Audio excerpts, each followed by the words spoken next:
برکت والی زمین. اللہ نے اس کو برکت والی زمین کہا ہے سورہ بنی اسرائیل میں. سبحان الذی اسری بعبدہ لیلا من المسجد الحرام الی المسجد الاقصی الذی بارکنا حولہ. پاک ہے وہ ذات جو اپنے بندے یعنی محمد صلی اللہ علیہ وسلم کو مسجد حرام سے مسجد اقصی کی طرف لے گیا. جس مسجد اقصی کے ارد گرد کا ایریا ہم نے برکت والا رکھا ہے. جب اللہ یہ کہے کہ میں اپنے بندے کو یہاں سے وہاں لے گیا ہوں تو اس سے مراد خواب ہوتا ہے بھائی؟ میں کہوں کہ میں آپ کو یہاں سے وہاں لے گیا تو آپ کہیں یہ تو ممکن نہیں ہے اتنی جلدی, تو میں کہوں سبحانہ, میری طاقت ہے, قدرت ہے. تو اللہ نے اس آیت سے پہلے اپنے نام کے ساتھ سبحان لگایا کہ وہ ہر عیب سے پاک ہے. تمہیں اشکال تو ہوگا کہ وہ کیسے لے گیا بھائی, تو اللہ بتاتے ہیں وہ ہر عیب سے پاک ہے جو اپنے بندے کو تھوڑے سے حصے میں لے گیا. یہ بات جناب پروفیسر غامدی صاحب کو سمجھ میں چونکہ نہیں آتی.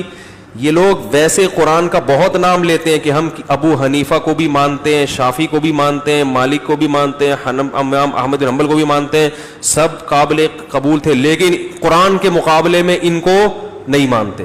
پھر جو قرآن ان کے مقابلے میں پیش کرتے ہیں وہ ان کے مقابلے میں نہیں ہوتا, وہ آپ کی اپنی ذاتی رائے ہوتی ہے جو آپ ان ائمہ کے مقابلے میں پیش کر کے عوام کو سیدھے راستے سے ہٹا رہے ہوتے ہیں.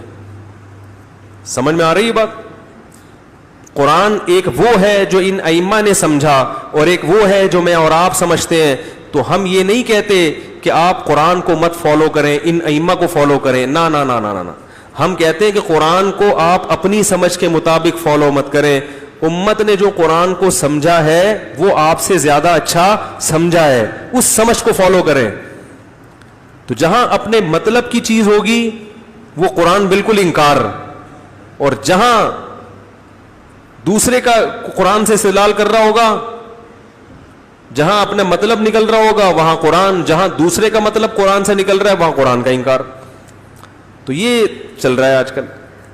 جب بات چلی گئی ہے تو تھوڑا سا یوں بتا دوں کہ یہ جو انہوں نے کہا کہ قرآن میں آگے یہ بھی تو آتا ہے وَمَا جَعَلْنَا الرُّؤْيَا الَّتِي أَرَيْنَاكَ, اے نبی ہم نے جو آپ کو رؤیا دکھایا وہ حق تھا. تو رؤیا خواب کو بھی کہتے ہیں. تو جناب پروفیسر غامدی صاحب نے رؤیا کو خواب کے معنی میں لے لیا, حالانکہ رؤیا خواب کو بھی کہتے ہیں, صرف خواب کو نہیں کہتے. رؤیا کا لفظ بتا رہا ہے کہ رؤیا رؤیت سے نکلا ہے. رؤیت کہتے ہیں دیکھنے کو, جو چیز دیکھی جائے اس کو رؤیا کہتے ہیں, جس کو ہم منظر سے تعبیر کر سکتے ہیں اردو میں. منظر جس کو انگلش میں سین کہتے ہیں. تو جو منظر ہے, جو بھی سین ہے, وہ عربی میں رؤیا کہلائے گا. خواب بھی چونکہ ایک منظر ہوتا ہے اس لیے خواب کو بھی رؤیا کہتے ہیں. یہ مطلب نہیں کہ رؤیا خواب ہی کو کہتے ہیں. تو یہ جو قرآن میں آتا ہے کہ اے نبی ہم نے آپ کو جو رؤیا دکھایا وہ برحق تھا, یہاں رؤیا سے مراد خواب نہیں ہے بلکہ یہاں منظر ہے, کیونکہ ایک منظر تھا. اب آپ اپنی طرف سے قرآن کی تفسیر کر رہے ہیں, قرآن کی دو آیتوں کو ملا کے تفسیر کیوں نہیں کر رہے؟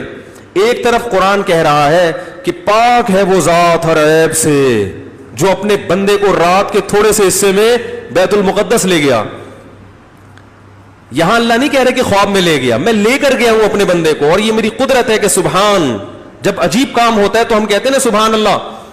خواب میں جب کوئی چیز نظر آ جائے تو یہ عجیب کام نہیں ہے. خواب میں تو ایک غریب آدمی جس کے نہ میٹرک کیا ہوا, نہ کوئی بینک اسٹیٹمنٹ ہے, نہ اس کے پاس ایک دھیلے کی رقم ہے, وہ امریکہ کا وزیر اعظم بنا ہوتا ہے.